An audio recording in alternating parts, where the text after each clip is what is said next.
1947 में new Jersey में एक परिवार कार से यात्रा कर रहा है और अचानक उनका टायर पंक्चर हो जाता है। पिता बाहर जाकर उसे बदलने की कोशिश करता है, लेकिन गलती से उसकी टॉर्च गिर जाती है। टॉर्च लेने के बाद वह वापस लौटता है, लेकिन अचानक उसे एक अज्ञात ताकत द्वारा जंगल में खींच लिया जाता है। अगले दिन एक खोजी टीम उसके शरीर को ढूंढती है, जिसका एक पैर घातक रूप से खाया गया है। खोजी टीम एक जीव को पास की गुफा में छिपे हुए पाती है। जब वह जीव उनके पास आता है तो पुलिस उसे गोली मार देती है। दशकों बाद FBI एजेंट डाना स्कली हेडक्वार्टर पहुंचती है और एजेंट फॉक्स मुल्डर से मिलती हैं। वह उसे न्यू जर्सी में पाए गए एक शव के बारे में बताती हैं, जिसमें एक हाथ और कंधा गायब है और यह माना जाता है कि यह चोटें मानव दांतों द्वारा लगाई गई थीं। विक्टिम एक बेघर आदमी था। मुल्डर इस मामले को जर्सी डेविल के लेजेंड से जोड़ता है और स्कली को 1947 के एक मामले की फाइल दिखाता है। उस फाइल में बताया गया है कि एक परिवार ने देखा था कि उनके पिता को जंगल में खींच लिया गया, जहां बाद में उनका शव पाया गया, जिसके कई अंगों को चबा लिया गया था। पुलिस ने एक आदमी को गोली मार दी थी और पोस्टमार्टम रिपोर्ट में उसके पेट में मानव मांस और हड्डियां पाई गई थीं। मूल पोस्टमार्टम रिपोर्ट रहस्यमय तरीके से गायब हो चुकी है, लेकिन उपस्थित पैथोलॉजिस्ट का बयान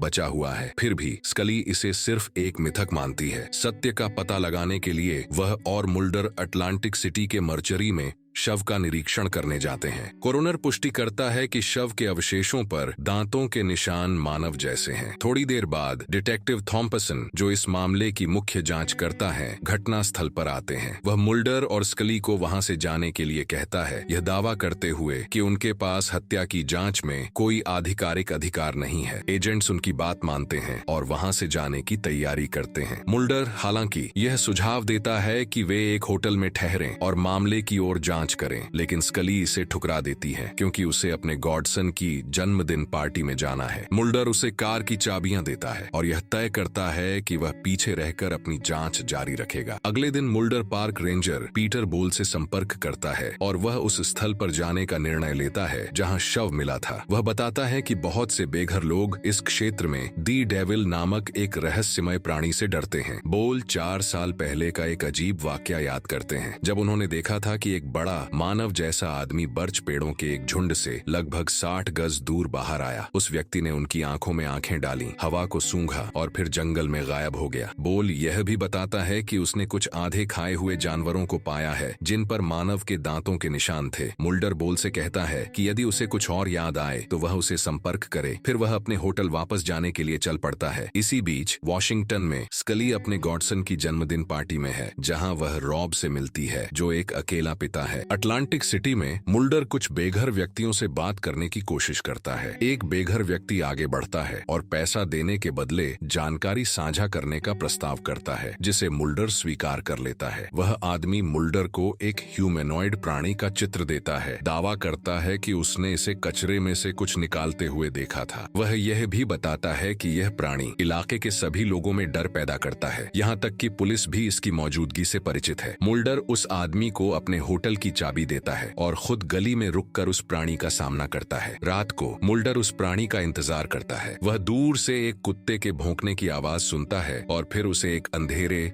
धुंधले ह्यूमैनॉइड आकृति को कचरे में से कुछ निकालते हुए देखता है। जैसे ही प्राणी हवा को सूंघता है, वह अचानक भाग जाता है और मुल्डर उसका पीछा करने लगता है। वह सीटी बजाता है। जैसे ही प्राणी उसे देखता है, पुलिस घटनास्थल पर आ जाती है। पुलिस मुल्डर को स्टेशन ले जाती है। थॉम्पसन मुल्डर को चेतावनी देता है कि वह इस मामले को डिस्ट्रिक्ट अटॉर्नी के पास भेजेगा, लेकिन मुल्डर जवाब देता है कि DA सबूत को छुपाने से खुश नहीं होगा। मुल्डर यह विश्वास व्यक्त करता है कि थॉम्पसन जानबूझकर प्राणी को पकड़ने से बच रहा है, क्योंकि जर्सी डेविल का मिथक पर्यटकों को आकर्षित करता है। थॉम्पसन इस आरोप को नकारते हुए हंसी उड़ाता है और इसे बकवास कहकर खारिज कर देता है। अंत में वह मुल्डर को पूरे सप्ताहांत के लिए बंदी बना देता है। FBI मुख्यालय में स्कली को मुल्डर का कॉल मिलता है, जिसमें वह अपनी हाल की प्राणी से मुलाकात के बारे में बताता है। स्कली उसे जमानत पर बाहर निकाल लेती है, लेकिन चेतावनी देती है कि मुख्यालय में उच्च अधिकारी उसकी गतिविधियों से खुश नहीं होंगे। मुल्डर उसे रहने और जांच जारी रखने के लिए मनाने की कोशिश करता है, लेकिन वह उसे बताती है कि उसे एक डेट पर जाना है। हालांकि वापस जाने से पहले वह उसे डॉ डायमंड, जो कि मैरीलैंड विश्वविद्यालय में मानव विज्ञान के प्रोफेसर हैं, से मिलवाने पर सहमत हो जाती है। डॉ डायमंड मुल्डर को बताते हैं हैं कि लगभग हर संस्कृति में एक समान प्राणी का अपना संस्करण है जो एक साझा मिथकीय उत्पत्ति का संकेत देता है। वह आगे बताते हैं कि विकास के माध्यम से इंसानों ने कुछ विशेष वंशानुगत लक्षणों को बनाए रखा है, जिनमें से कुछ खतरनाक रूप से विनाशकारी हैं। ये लक्षण यह सुनिश्चित करते हैं कि इंसान खाद्य श्रृंखला में सबसे ऊपर बने रहें। मुल्डर यह जानने की कोशिश करता है कि अगर प्रकृति के एक दुर्लभ खेल के कारण कोई इंसान पैदा होता है जो अपनी सबसे प्राचीन जानवर जैसे स्वभाव में लौट जाए तो क्या होगा। डॉक्टर डायमंड समझाते हैं कि इंसान के बीच भी नरभक्षण दुर्लभ है, यहाँ तक कि निचले स्तनधारियों में भी। वह यह स्वीकार करते हैं कि मुल्डर जो सुझा रहे हैं वह अत्यंत असंभावित है, लेकिन अगर यह सच होता तो यह वाकई में एक असाधारण खोज होती। स्कली रॉब के साथ डेट पर जाती है, जबकि मुल्डर मामले में पूरी तरह से डूबा हुआ रहता है। कुछ समय बाद मुल्डर को पार्क रेंजर पीटर बोल का फोन आता है, जो उसे एक नई खोज के बारे में बताता है। उसने एक शव पाया है जो 6 से 8 महीने पुराना लगता है। शव में वही प्रकार का दांत गायब है जो पहले उसने एक जानवर में पाया था, जिससे उसे यह विश्वास होता है कि यह प्राणी का शव है। स्कली, जो मुल्डर से एक टेक्स्ट प्राप्त करती है, तुरंत उसे कॉल करती है। दोनों एजेंट डॉक्टर डायमंड के साथ शव के निरीक्षण के लिए कॉरिनर ऑफिस जाते हैं, लेकिन जब वे पहुंचते हैं तो उन्हें पता चलता है कि शव रहस्यमय तरीके से गायब हो गया है। मुल्डर यह सिद्धांत पेश करते हैं कि स्थानीय अधिकारी इस मामले में शामिल हैं और जानबूझकर सबूतों को छुपा रहे हैं ताकि जर्सी डेविल के मिथक को बनाए रखा जा सके। मुल्डर डॉक्टर डायमंड को सूचित करता है कि जो शव उन्होंने पाया था वह पुरुष था और संभावना है कि उसकी एक महिला साथी रही होगी। डायमंड का सिद्धांत है कि अगर प्राणी वास्तव में एक प्राइमेट है तो उसे ऊंचाई से डर हो सकता है और वह अधिकतर जमीन के पास रहेगा, अपने भोजन स्रोत के पास। इस नई जानकारी के साथ एजेंट डॉक्टर डायमंड और रेंजर पीटर के साथ एक परित्यक्त इमारत में महिला प्राणी के संकेतों के लिए खोज करते हैं। गश्त लगा रहे अधिकारी पार्क रेंजर की गाड़ी को देख लेते हैं। डॉक्टर डायमंड अबैंडन्ड बिल्डिंग के अंदर कूड़ा करकट की जांच करते हैं और दूसरों को अपनी ओर बुलाते हैं, जहां वे एक खून से सनी हुई चादर पाते हैं। डिटेक्टिव थॉम्पसन एक स्वॉट टीम के साथ वहां पहुंचते हैं, बिल्डिंग को चारों ओर से घेर लेते हैं। समूह ढांचे के भीतर और गहरे खोज करता है। थॉम्पसन और स्वॉट टीम आखिरकार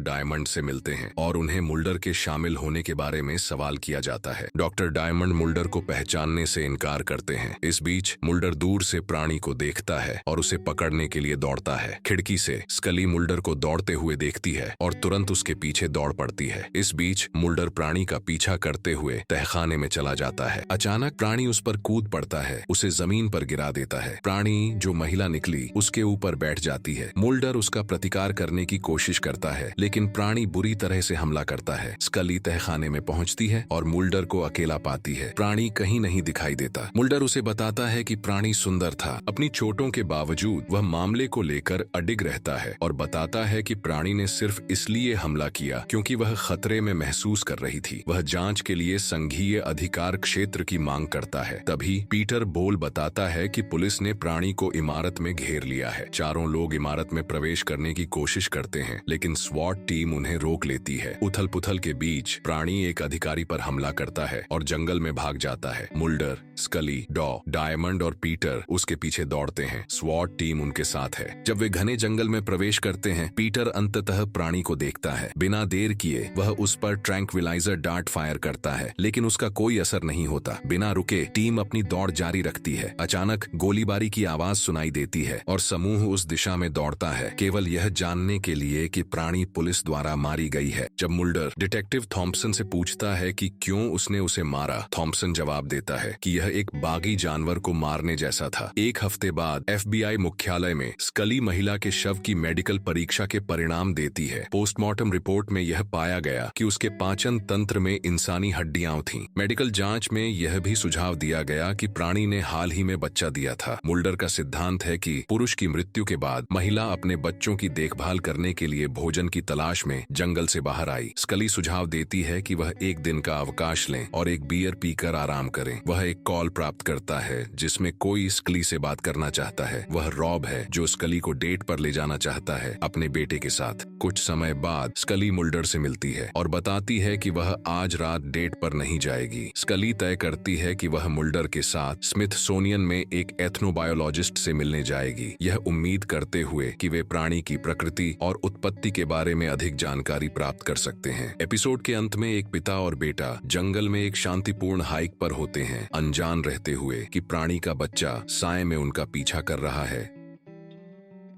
चैनल को लाइक और सब्सक्राइब करना ना भूलें।